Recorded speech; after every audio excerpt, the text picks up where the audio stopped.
Kailangan lagyan ng 0x squared.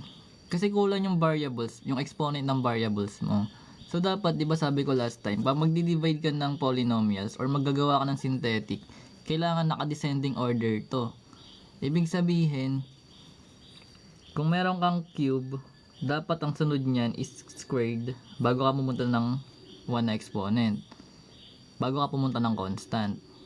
Ibig sabihin, kung may missing ka, kunyari nag-start ka sa x cube, tapos dumiretso ka sa x raised to 1, tapos yung constant mo, ibig sabihin kailangan mag-plug dito ng 0x squared para makompleto yung 3 to 1. Ganon din yan kapag sa 4 nag-start, kunyari x raised to 4, tapos dumiretso ka sa constant. So, ibig sabihin kailangan mag-plug ng 0x cube, 0x squared, tsaka 0x bago ka mag-diretso sa divide ng given mo. Ganon din yan sa synthetic division. Kailangan lagi nakaganyan yan. Anyways, total wala to dito guys ng x squared. So ibig sabihin iayusin natin to. Magiging 7x cube plus 0x raised to 2, then yung 4x, then plus 8. Then tsaka mo siya i-divide sa x plus 2. Pero same lang naman kasi to guys. Kahit tanggalin mo tong 0x, kasi pag nag-multiply ka naman sa 0, diba 0 pa rin. So, hindi naman siya mabibilang. Kaya babalik ka pa rin sa given mo na to. Anyways, edi gawin na natin to as long division.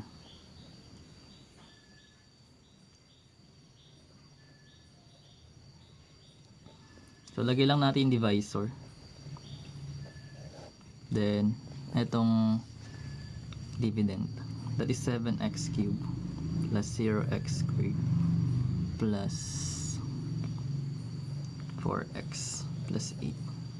So same process, 'di ba sabi natin, first term sa first term. So first term divide sa first term, that is 7x na lang.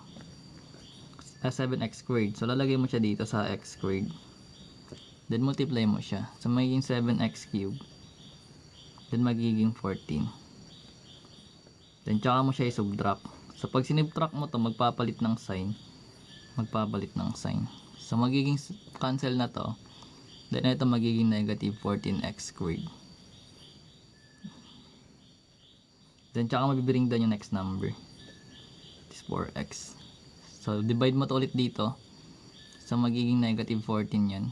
X. Then, multiply mo siya dito. So, magiging negative 14x squared. The negative times positive is negative, and 14 times 2 is 28. Then x. Then same process, magpapalit ng sign kapag nag-minus. So magiging plus. So maka-cancel na to.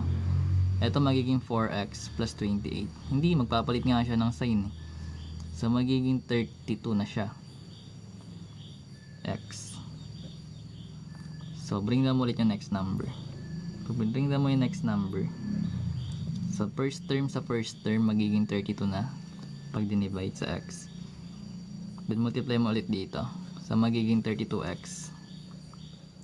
Then, yung 32 times 2, that is 64. So, plus 64. Then, syempre, pag sinubtract, magpapalit ng sign.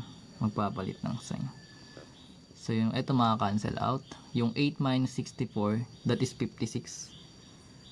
Pero negative ha, kasi mas malaki yung negative number natin. So, meron kang remainder. Uy, thank you Sir Jomer. Pwede na mag-end.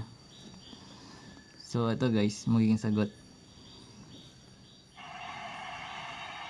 So, sa case na to guys, ito na yung solution natin. Meron tayong quotient. Uy, thank you Jenica. Ayan. Meron tayong 7x squared minus 14x plus 32. Yung answer natin will become, lagay natin dito. That is 7x squared minus 14x plus 32. Then meron kang remainder, remember that is negative 56. So minus 56. Then doon mo lang ilalagay yung divisor, like x plus 2. So mati magiging sagot natin. Gusto mo i-check sa synthetic, pares lang yan. So, total binomial lang naman to. Madali lang.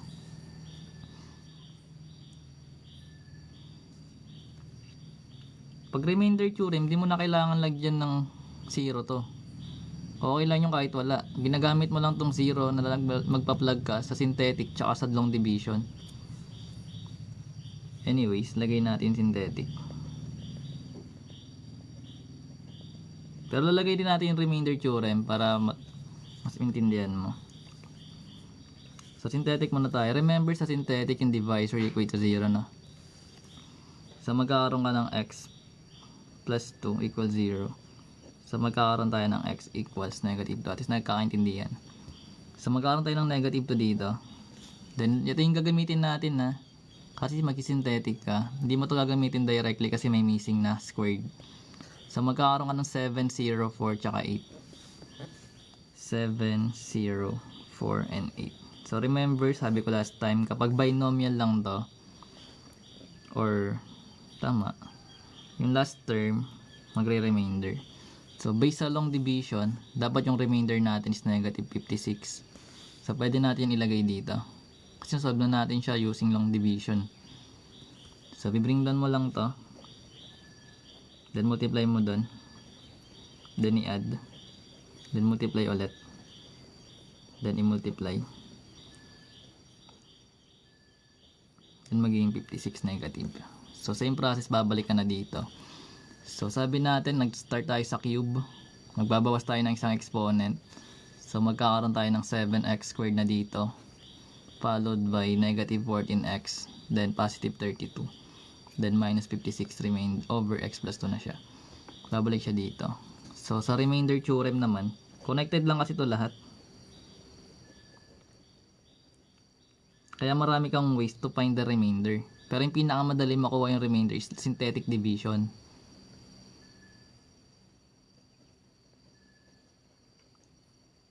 Sa pag remainder theorem naman, plug mo lang, let's say p, yung negative 2. Kailangan din kasi yung divisor mo naka-equate sa 0 bago mo siya i-plug.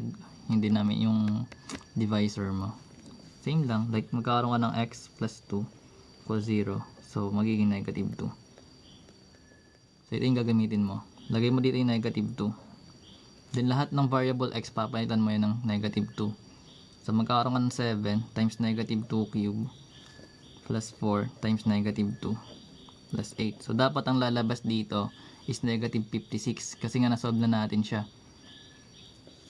So big sabihin magkakaroon tayo ng 7 then negative 8 to kasi negative 2 cube yan.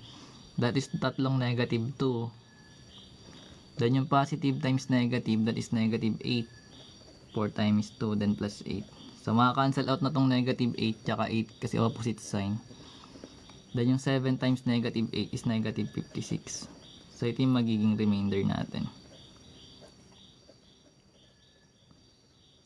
Which is eto siya.